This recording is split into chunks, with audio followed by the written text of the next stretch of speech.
Welcome to The Division, and I've been wanting to make a video for this for the past 4 days, but felt that it would be more appropriate once I'd reached the current level cap, which is level 30, to give you my initial impressions about the game and what I think of it overall. And I still have more to learn at level 30. Just as in Destiny, when you get to the level cap, things change. Other avenues for playing open up. And right at this moment, you can pick up this game if you're a PS Plus member for a double discount on PSN. And I strongly recommend that you do so.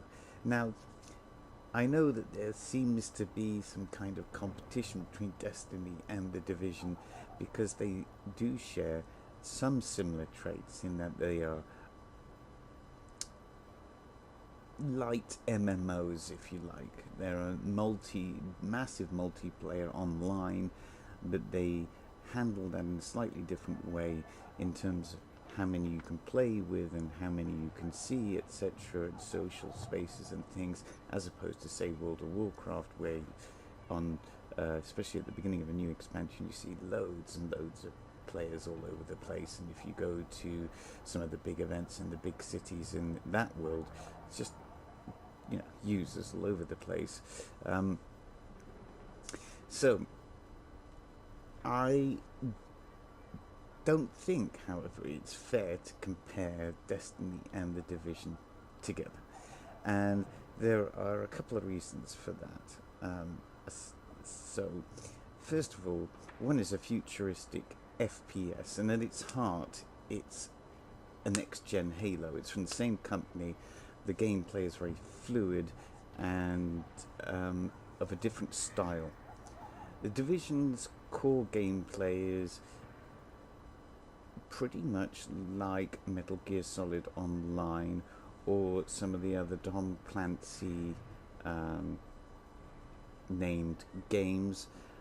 It's basically a cover and shooting game, but having said that, it's very challenging because the AI tries to outflank you, the cover is not always in the right place, and you do have to move.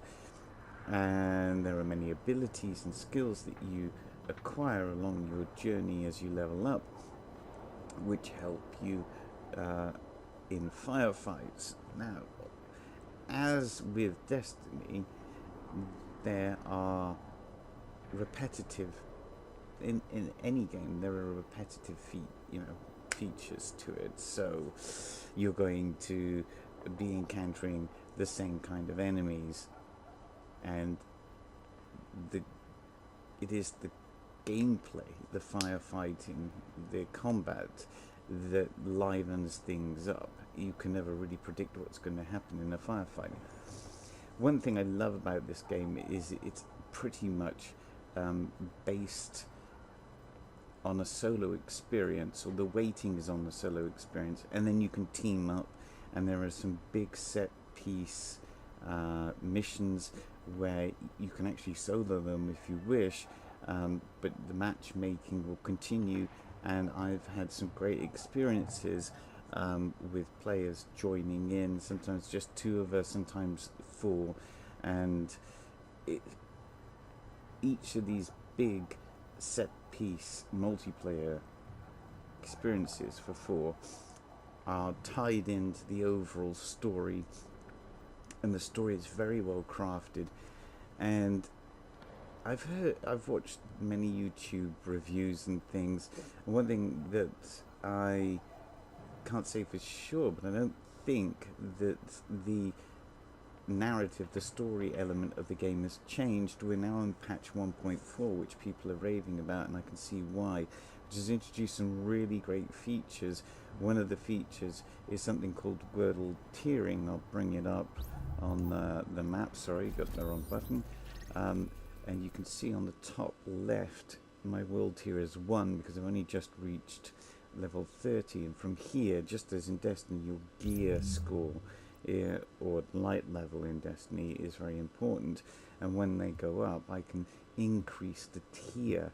Now the tier affects the whole of the map, and if I attempt to zoom out here, you can see how big. It's a faithful recreation of Manhattan. These areas are currently not accessible from the base game, but I would imagine those are going to be, we see we're hitting the limit there of the area, but I would imagine they open up in expansions at a future date. And you could just see I mean I've zoomed all the way out. If I zoom all the way in, see how detailed it is. It's an absolutely huge area. It's so well crafted as well, and graphically beautiful. So what these world tiers do is affect the whole map in terms of the difficulty of the enemies and the loot that they're going to drop. So this is really good news for players who've been playing for a long time, have reached their level cap and got to a certain gear score. Now they can get to tier 3 or tier 4, and it's worthwhile playing, and the whole experience becomes more intense. There are so many aspects to this game that I don't really want to go into everything. If you've watched any videos or know a little bit about the game, you'll know there's a place called the Dark Zone, which is really a PvP, PvE kind of area where the only rule is there are no rules, and team players can kill you, etc. You don't level up or anything there. You don't get experience for leveling up. It's really for characters who are over 30, but it's something completely different.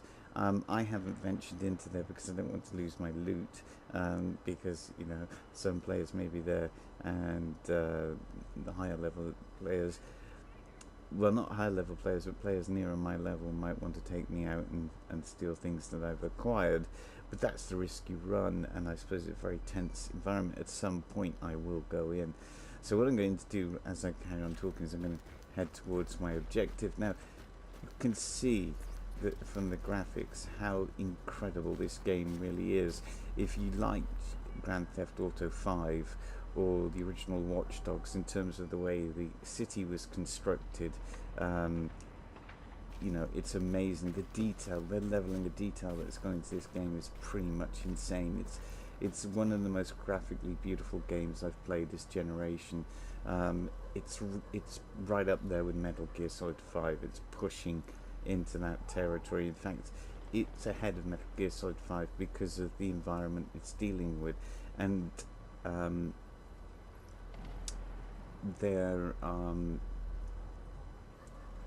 most people agree, and I've never been to Manhattan myself, that this is New York. This is a very faithful recreation of New York.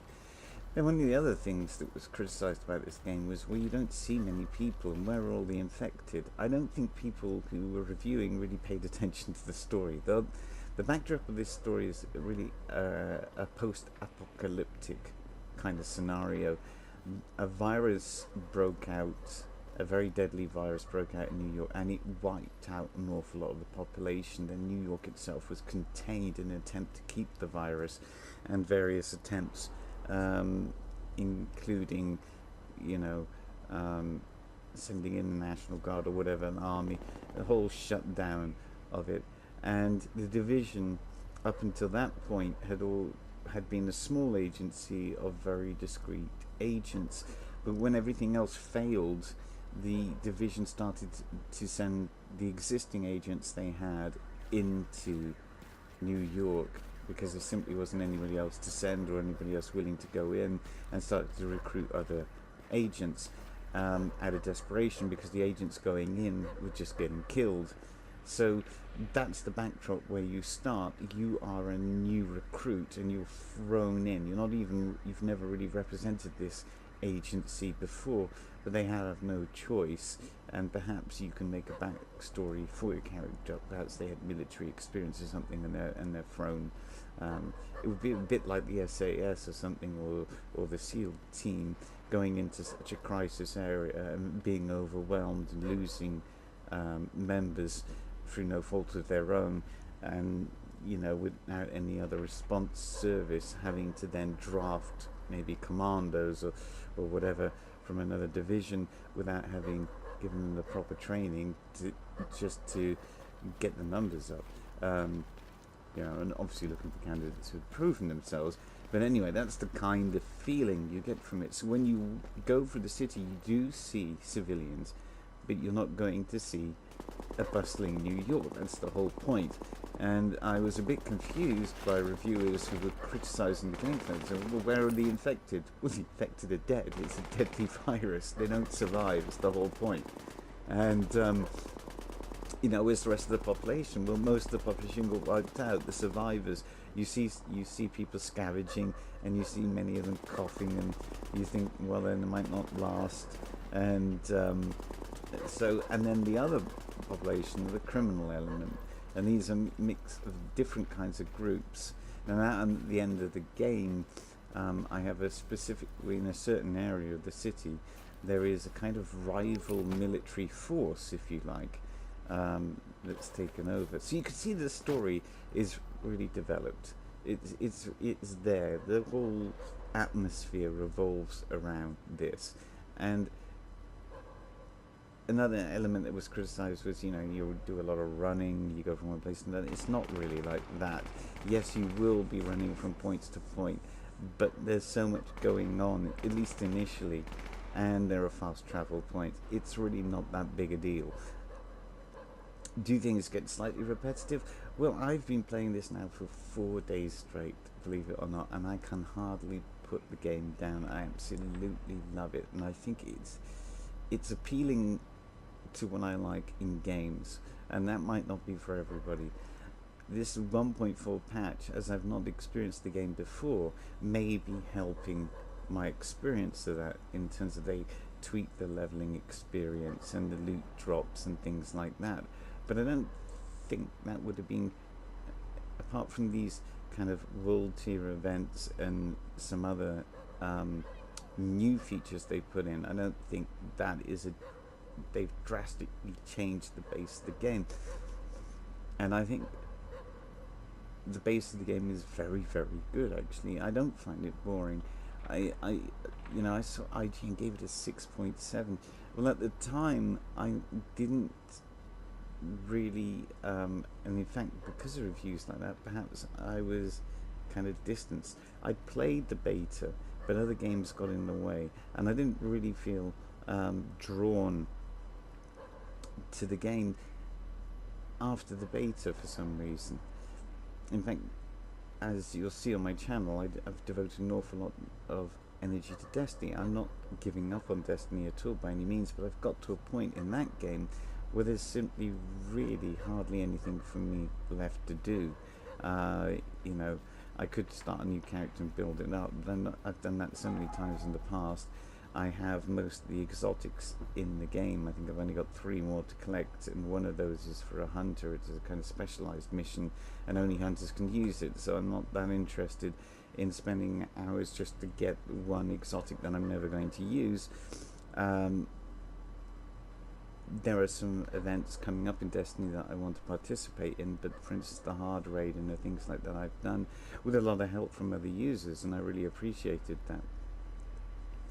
But one thing that I'm getting from reaching level 30 with this game is I'm not really reliant on other players to continue the experience and level up.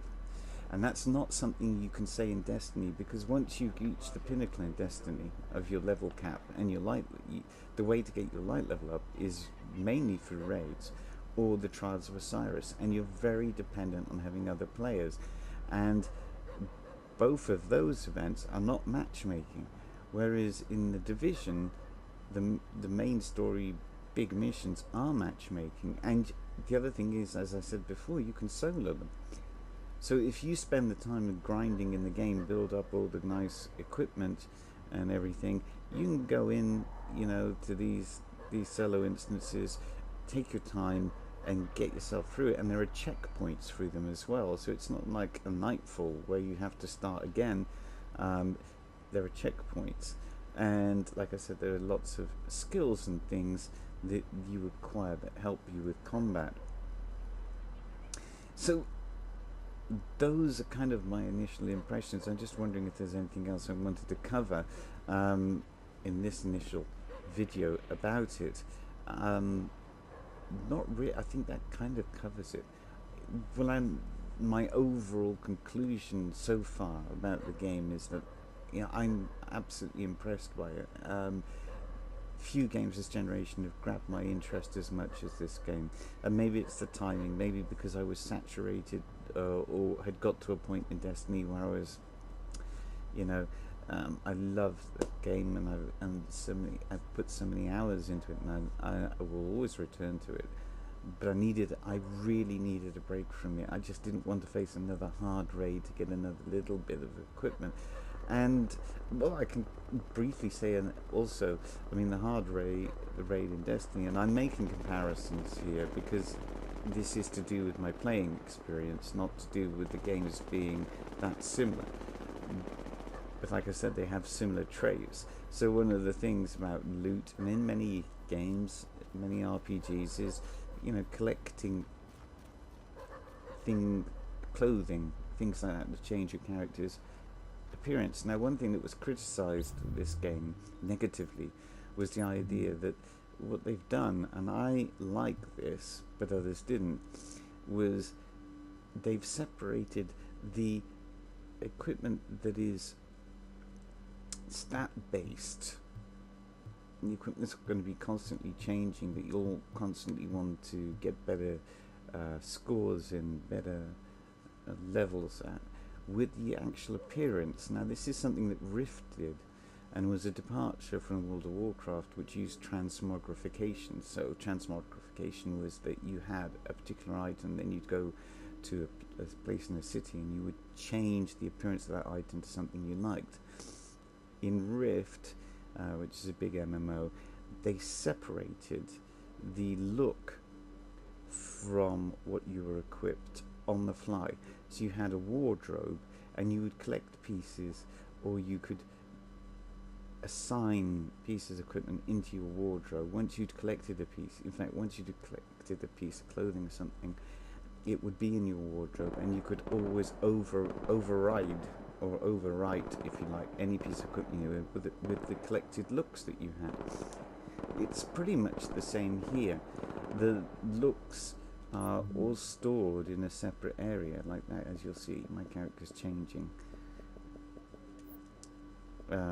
looks, and that is really cool, because you don't have to worry, oh, I've collected this really great equipped piece of gear, but it looks really terrible on my character. What am I going to do? Now, the appearance and the gear are completely different approaches, and I think that's very good. Another criticism, of course, was that, oh, why don't they look like, they look pretty much the same, and they're not all fancy. Well, it's not a futuristic FPS, and you can't get away with outrageous costume designs if you're trying to center this in a contemporary setting in New York. They're going to be wearing contemporary clothing, and despite that restriction, there's a huge amount of color variations and different kinds of styles, and you can experiment. You can get a nice look to your character, and it individualizes your character. So the idea that everybody's running around looking the same is not actually correct, and you do get more. You can buy more items as microtransactions if you want, in terms of appearance. And if you take the season pass, I think you get some every month anyway as part of that. And helping civilians in the game, you often get drops. You can find some in wardrobes and things in the buildings. I mean, there's so much to this game, and on top of that, there's another layer of collectibles and data and all this kind of stuff. It's amazing the amount of work that Ubisoft have put into this game, and I think it pays off. I'm completely captivated. The lighting and everything, from the night sky, which we see here, which is faithfully recreated, to I think that's. Can I see the plough? Is that the plough up there? There it is. That's the plough. Look. 1, 2. I think what looks like it. I'm sure you could see the constellations up there if you look long enough. The winter sky. Or maybe it wasn't, because look, 1, 2. Yes, 1, 2, 3, 4, 5. Oh, it's definitely star clusters. There's definitely constellations up there. Isn't that amazing? That kind of level of detail is fantastic. And I think that I'll leave it on that, because how many other games have star constellations in their night sky? How many of them have gone to that level of detailing? Absolutely incredible. So it's a big thumbs up from me for the Division, and I'll be making a few more videos about this, I'm sure. Ciao for now.